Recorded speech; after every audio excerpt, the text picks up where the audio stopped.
Thank you. Thank you. So I'm going to change, I'm like the odd one out in this conference a bit.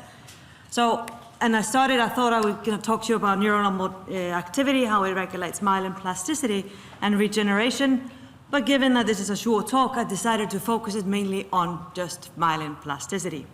So to get us all on the same page, as you know quite well, that human brain is equally divided into the gray and white matter, and it's been computationally kind of computed or concluded in a way that segregating the brain equally into these two parts has the best architecture for maximizing neuronal connectivity with the minimum conduction delays, and hence provide us with the maximum computational power.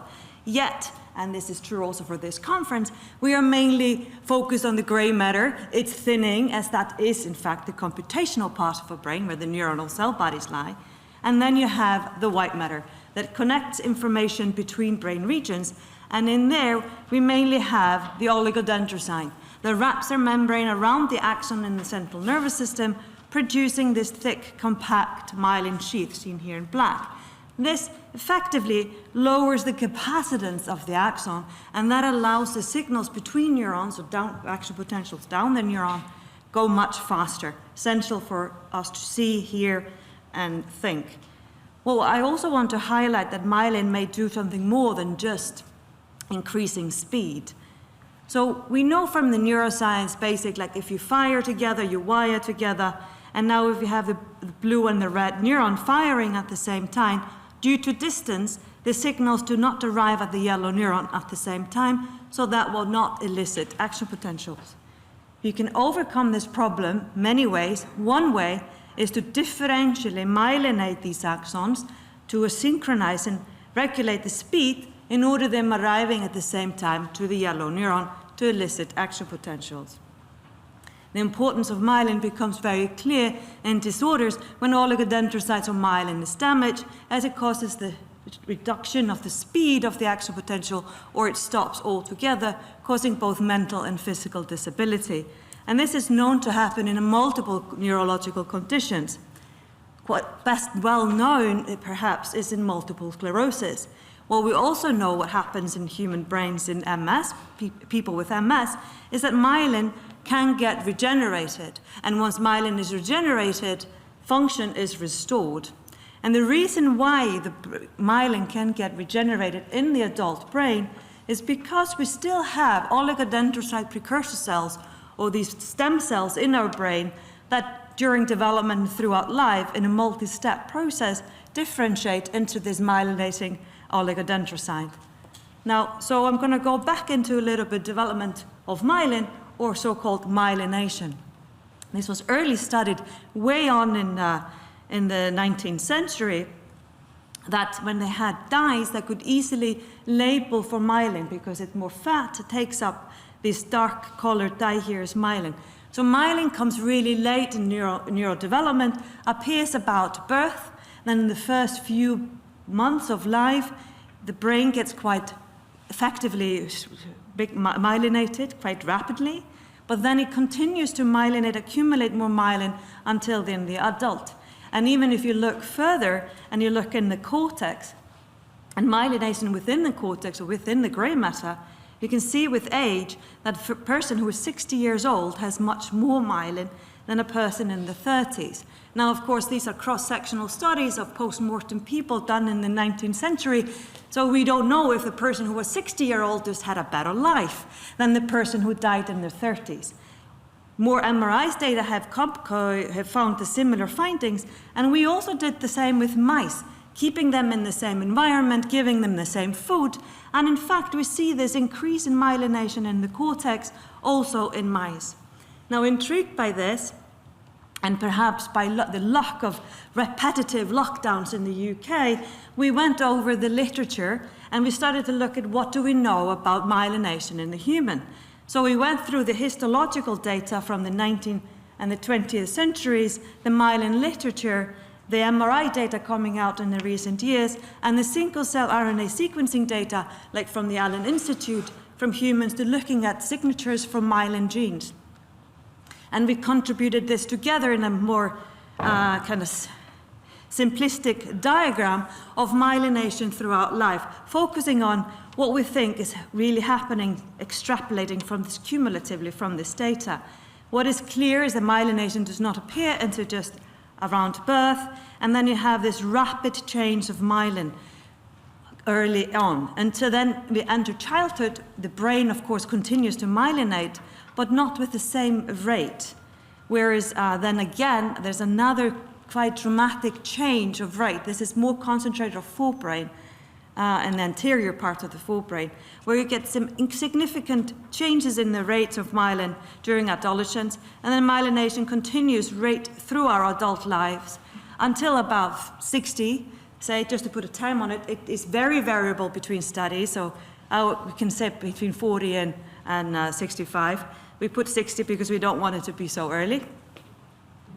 So, and that is a quite dramatic decline again of myelin. So if you correlate this biggest rate of change of myelin in the brain in our human lifespan, it is interesting, it correlates with the onset of multiple neurological conditions, such as the onset of neurodevelopmental disorders, the onset of psychiatric disorders, and the onset of neurodegenerative disorders. So we want to ask a question. Of course, we understand there's multiple other mechanisms going on in the brain at this time, but perhaps myelin may be potentially underlying a range of conditions we might have previously not thought of. So just to try to call into arms that we should also study myelin. And so when you have your images, look at the other half too. So how is myelin regulated? We are trying to come to the conclusion that there might be two modes of myelination. And when we started these studies, way long time ago, we put these progenitor cells on neurons and we blocked all neuronal activity. And what we found is that the cells myelinate these axons. And similarly, they myelinate 9 fixed neurons, which of course are not signaling to them, or even nanofibers. So these cells have the intrinsic capacity to turn into myelinating cells and myelinate axons. However, when you apply growth factors that are known to be involved with synaptic plasticity and learning, and when they are in presence of live axons that are active, these cells upregulate specific receptors like NMDA receptors for glutamate, and then they switch in order to myelinate only in response to neuronal activity. And what we're finding also is that in vivo, in animals, when you lower the activity during development, either by blocking neuronal activity in the eye or hyperpolarizing neurons so they're less likely to fire action potential, you get less myelination. And if you do the converse with optogenetics and chemogenetics, by increasing the neuronal activity, you get more myelin. And what we're also finding is that if we keep animals grown in enriched environment, you have more myelination. But if you socially isolate mice, they have less myelin, particularly the anterior part of the forebrain. And if you sensory deprive animals during the critical period of neuronal development, they have less myelination of those areas or those tracts that are involved. More recently, we're currently understanding that with a battery of behavioral tasks that we can now map new myelin and prevent new myelin to happen, we see that collectively that myelin may be important for memory, system-level memory consolidation. So when you need to consolidate information across brain regions. This is, of course, has been more focused on myelination within the gray matter. But the picture is emerging about something that is called myelin plasticity. We now understand that in our brain, in the white matter, not all axons are myelinated. You have a group of axons that are unmyelinated, and there's a potentially material there for oligodendrocytes to adduce new myelin on those axons, recruiting them into the circuit. There's other understanding that we are starting to have is that once an axon is myelinated, it may not be totally myelinated along its length, that there are gaps, long gaps, where there's lacking of myelin. And there's the potentiality to add in new myelin internodes into those gaps. Third option is that the existing myelin that is already there can change its morphology and structure. So far, we mainly studied in the field about this new addition of myelin. The changes in the structure of myelin has been less studied. But potentially what we can have is that the myelin is here as a myelin internode. The gap between the two myelin internodes is called a node of Ragnhildur if it's within about 2 to 5 microns. What can happen is the myelin can get thicker, myelin internodes can get longer, and the nodes can get structured, moved far apart. Now, what I found is that this reminds me quite a lot what we've known about neuroplasticity or synaptic plasticity when you have structural changes of the spines on the dendritic tree. So when you increase the neuronal activity, you have an LTP, which is thought to be underlying learning and memory. You get enlargement of the spine. Whereas if you lower the activity, you get a reduction of the collapsing of the spines, and that is called to be undermined for forgetting. So the question is, does myelin do similarities with synaptic plasticity? Is myelin also bidirectionally regulated by neuronal activity? And more, let's push it to its limit, can it actually change in a fully myelinated tract within the white matter and therefore not be focusing on the gray matter? And to look into this, we use the optic nerve because it has a beautiful part that we have 2 eyes. So we can keep one eye as a control, and the other eye we can either increase the activity or lower the activity and look at the myelin.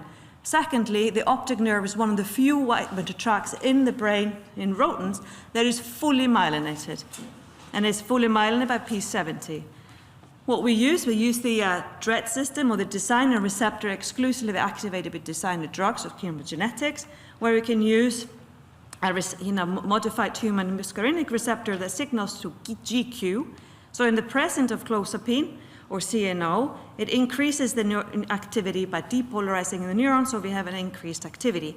Or we have one that signals through GI, and that will lower the activity because it hyperpolarizes the neuron, so there are few action potentials. And when we do this for a period of time and we look ultrastructurally on an electron microscope, we can look at the G ratio. The G ratio tells us there's the diameter of the axon and the diameter divided by the diameter of the fiber. So a G ratio of 1 is an unmyelinated axon. The larger the G ratio, the thicker the myelin. And then we can see when we increase the neuronal activity, we have thicker myelin. And when we decrease the neuronal activity, we have thinner myelin. And just to show you all kinds of other changes that we have in schematic due to time. So what we are seeing when we are increasing the neuronal activity, as I showed you, we have thicker myelin, but we also got longer myelinated internode, and we had more myelin along the axons. Whereas if we lowered the activity, we got thinner myelin, we got shorter internodes, and we had, what was quite surprising, a removal of existing myelinating internodes. So this seems that the activity is regulating the structure of myelin in a similar way is regulating synaptic spines. We used computational analysis to look at what could these structural changes have on the conduction speed of the action potential along the optic nerve.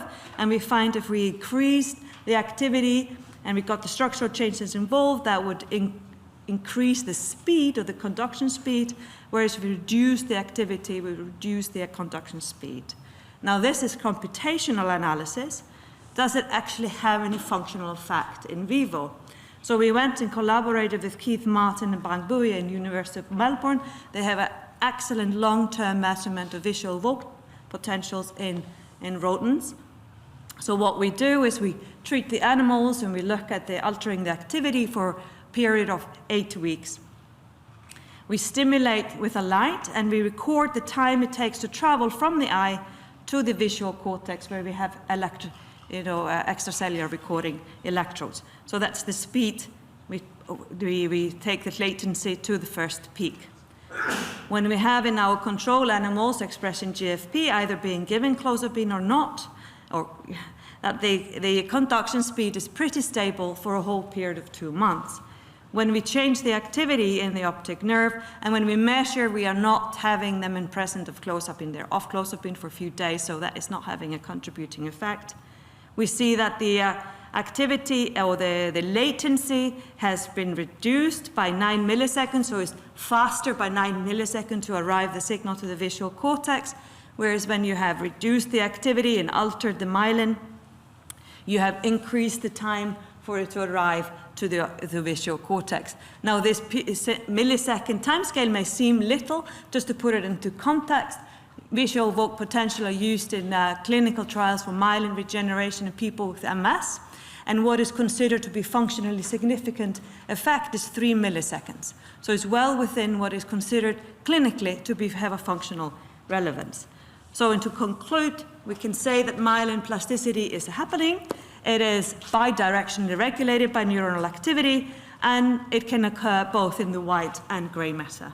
And just to conclude a little bit, where I would have gone if I had more time, is to show you that, in fact, we think that myelin plasticity is the other side of the coin of myelin repair, and this is why the brain is so well adapted to repair myelin damage. And I want to thank my people who have worked really hard both in the UK and now also in Iceland, and all the funders who believe that they should fund us. Thank you.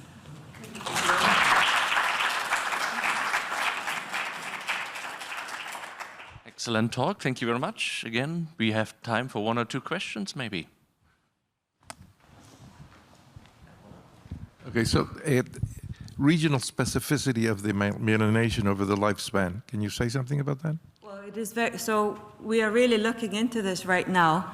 So most studies have looked at more, globally. We know that myelination goes from the posterior part of the brain, starts there and goes slowly to the anterior part.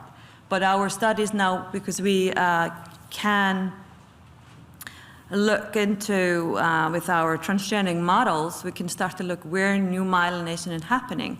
And we believe that in areas like in the hippocampus or the area of the fimbria, you have rounds of myelination. So you start to have myelination early in childhood, and then you have a break, and then you have another round of myelination around adolescence, and then you have other changes going throughout with life. Whereas other areas in the brain are more consistent, say like the cerebellar peduncle that connects is kind of more posteriorized for information about vestibular information, and is very early myelinated and stays quite stable throughout life. So there seems to be regional dependencies of how myelin is being, a timing of when it's myelinated and how frequently you can have rounds of myelination in regions. All right, thank you very much. One more. Going once. Oh, all at the same time. Pick this close proximity that I've seen you do.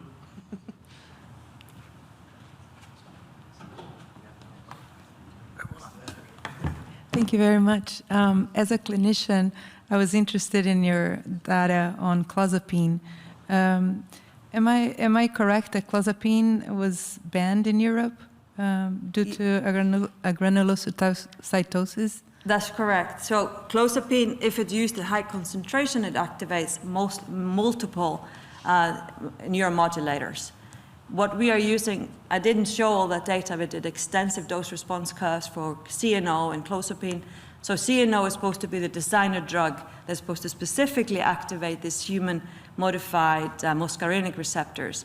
But as it's been known now is that the way it acts is that it's broken down in the liver into clozapine, and that clozapine is the part that enters the brain. So this is why we use clozapine, because these receptors are extremely sensitized, have much more high affinity to clozapine than any of the endogenous receptors. So you can use it at very low concentration, way before you can see, we are using it 1 of hundreds of the concentration that is needed to activate endogenous receptors. Thank you. While I go to the other end of the room, can you enlighten us how you come from Iceland to Cambridge? I did a PhD and I applied for a faculty position and I got it. Till harming you. All right. So this is more of a comment than a question. But while I've been, I'm not in neuroimaging, as people who heard my talk the first day know. But as I was listening to all of these talks, all I kept thinking of was the saying in physical therapy that pain is where the problem ends up It's not the initiation of it. And as I was looking at all of these cortical thinnings, I kept thinking about these long-range axons and the subtleties that may have to happen to start to drive some of these things. So your talk just sort of came at a perfect time for that, because I think in Paul's talk he said they're just starting to look at the influence of these tracks.